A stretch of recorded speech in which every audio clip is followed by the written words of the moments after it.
Hi boys and girls, welcome to Storytime with Fairy Tales and Pirate Tales. I'm Angel and today we're going to be reading The Lion King. Let's get started, shall we? Okay. The sun came up over the African plain, hot and brilliant, just as it had done since the beginning of time. Today, the first rays of the morning sun fell on an astonishing sight. Across the vast Pride lands, animals moved in great herds, heading for a single destination. Elephants plodded steadily, antelope leaped through the grass, giraffes loped, cheetahs raced, ants marched in a single line, while huge flocks of flamingos winged across the sky. They were all journeying to Pride Rock to celebrate the birth of King Mufasa's son. Above the gathering on the top of Pride Rock, Rafiki, the wise old mystic, approached King Mufasa and Queen Sarabi. He cracked open a gourd, dipped his finger in the liquid, and made a special mark on the infant's forehead. Then he carried the cub to the edge of the rock and held it high. A loud cheer rose from the plain. Elephants trumpeted. Monkeys screeched. Zebras, rhinos, and a host of other animals stamped their hooves. Then a hush fell over the gathering. Together, the animals of Mufasa's kingdom knelt before Simba, their new prince. Yet one family member did not attend the ceremony. Mufasa's brother, Scar, had spent the entire morning toying with a mouse. He was just about to eat it when Zazu, the king's advisor, appeared. Startled, Scar turned and the mouse scampered away. "Now look, Zazu, you've made me lose my lunch," Scar complained. "You'll lose more than that when the king gets through with you." But Scar wasn't listening. He was still hungry and Zazu was beginning to look pretty tasty. Scar pounced. But before he had time to eat Zazu, a voice commanded, "Drop him!" Scar released the bird. "Why, if it isn't my big brother?" he sneered. "Sarabi and I didn't see you at the presentation of Simba," Mufasa said. "Is anything wrong?" "That was today," Scar said. "Oh, I feel simply awful. It must have slipped my mind." "Well, as slippery as your mind is, you are the king's brother," Zazu reminded him. Zazu also reminded Scar that he should have been the first in line to congratulate his brother. "I was the first in line until the little hairball was born," retorted Scar. "That hairball is my son," Mufasa reminded him, "and your future king." "I shall practice my curtsy then," said Scar. Then he turned his back on them and walked away. The days passed, and Simba grew from an infant into a cub. One morning before dawn, Mufasa led Simba to the top of Pride Rock. As the sun edged over the horizon, Mufasa said, "Simba, look. Everything the light touches is our kingdom.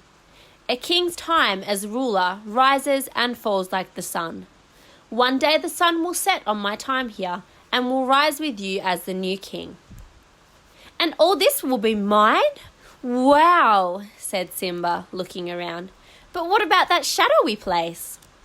Mufasa turned to his son. "That is beyond our borders. You must never go there, Simba." As they wandered away from Pride Rock, Mufasa said, "Simba, everything you see exists together in a delicate balance. As king, you will need to understand that balance and respect all creatures because we are all connected in the great circle of life." The young cub tried to listen, but a grasshopper caught his eye and he chased after it. Speaking of Simba, today we have a very special guest joining us. Hi Simba, you come to listen to the story, have you? Oh, thank you so much for joining on this very rainy day. Just then, Zazu arrived with the morning report. "Sire," he addressed Mufasa, "hyenas have crossed into the Pride Lands." Quickly, the king ordered his advisor to take Simba home. "Oh, Dad, can't I come?" Simba whined. "No, son," his father replied, and he took off after the dark shapes in the distance. After Zazu made sure that Simba was home safely, the excited cub found Scar sunning himself on a rock. "Hey, Uncle Scar," Simba cried. "My dad just showed me the whole kingdom, and I am going to rule it all." Scar scowled. Then slowly he began to smile. "So your father showed you the whole kingdom, did he? Did he show you what's beyond that rise at the border?" "No," said Simba. "He said I can't go there." "And he's absolutely right," Scar replied. "It's far too dangerous. Only the bravest of lions go there. An elephant graveyard is no place for a young prince." "An elephant what?" said Simba. "Wow!" "Oh dear, I've said too much," said Scar, grinning slyly. "Just do me one favour," he added. "Promise me that you'll never visit that dreadful place, and remember, it's our little secret." As Scar backed away, Simba stared at the distant spot on the horizon. He had no idea that Scar had cleverly set a trap to rid himself of the future king forever. Simba knew that he would be disobeying his father if he went into the elephant graveyard. But hadn't Uncle Scar said that only the bravest of lions dared venture there? Wouldn't Dad be proud of such a brave cub? Thought Simba. Soon after, Simba went in search of his best friend Nala. He was happy to find Nala with her mother, Serafina, and Queen Sarabi. "Mum," he said to Sarabi, "I just heard about this great place. Can Nala and I go?" "Where is this place, Simba?" his mother asked. "Oh, near the waterhole," the cub fibbed. Uncle Scar had said it was a secret. "All right," said Sarabi, "as long as Zazu goes with you." "Not Zazu," thought Simba. "He'll spoil everything." As Zazu led the way, Simba whispered to Nala, "We've got to ditch him. We're not going to the waterhole. We're going to an elephant graveyard."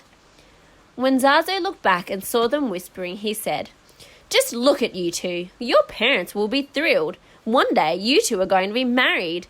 It's a tradition." "Marry her? Forget it," said Simba. "I can't marry her. She's my best friend, and besides, when I'm king, I'll do just as I please." Zazu shook his head. "With that attitude, you'll be a pretty pathetic king." Simba laughed at Zazu. "I can't wait to be king," the cub shouted, and he scampered away across the plains. Nala followed, and the two of them darted in and out of herds and escaped from Zazu. "It worked! We lost Zazu," said Simba, laughing. "Now we can look for the elephant graveyard." In the spirit of victory, Simba playfully leapt for Nala, but she was too quick for him and flipped him onto his back. Together they tumbled down a hill until they landed with a thud. Next to them was a huge elephant skull. "This is it! We made it!" said Simba. "Wow!" exclaimed Nala. "It's really creepy." "Come on," said Simba. "Let's check it out." Before they could climb into the skull, Zazu caught up with them. "We're way beyond the boundary of the Pride Lands," he said, "and right now we are all in very real danger." "I laugh in the face of danger," said the brave lion cub. "Ha ha!" "Ha ha!" replied the elephant skull. Then, out of the skull's cavernous eye holes, popped 3 slobbering hyenas. "Well, well, well, Banzai, what have we got here?" said one hyena. "I don't know, Shenzai," answered another. "What do you think, Ed?" Ed, the third hyena, just licked his lips and laughed. Baring their fangs in wide grins, the hyenas crept towards the trespassers. They grabbed Zazu first. "Why don't you pick on somebody your own size?" Simba shouted. The hyenas dropped Zazu and raced after the cubs. When Shenzai threatened Nala, Simba swiped his claws across the hyena's nose. The hyenas raced after the cubs, who found themselves trapped inside the bones of an elephant's ribcage. Then the angry hyenas advanced towards Simba, their sharp teeth gleaming. A giant paw suddenly struck Shenzai, sending her and the other hyenas into a pile of bones. No match for the powerful Lion King, the beaten and bruised hyenas fled. "Don't you ever come near my son again," Mufasa roared after them. "Zazu," Mufasa commanded, "take Nala home. I have to teach my son a lesson." As Simba sheepishly approached his father, Mufasa said, "Simba, I'm very disappointed in you." "I was just trying to be brave like you, Dad." Mufasa tried to smile. "I'm only brave when I have to be, Simba. Being brave doesn't mean you go looking for trouble." Overhead, stars began to dot the evening sky. Simba looked at his father and said, "We'll always be together, right?" "Simba, let me tell you something my father told me. Look at the stars. The great kings of the past look down on us from those stars. They will always be there to guide you, and so will I." Later that evening, Scar searched out the hyenas. "Did you bring us anything to eat, Scar, old buddy?" Banzai asked. "You don't really deserve this," said Scar, tossing them a chunk of meat. "I practically gift-wrapped those cubs for you, and you couldn't even dispose of them." "What were we supposed to do? Kill Mufasa?" said Banzai. "Precisely," answered Scar. As the hyenas ate ravenously, Scar thought of another plan. This time, there would be no escape for Simba or for his father. Thanks so much for listening. See you tomorrow.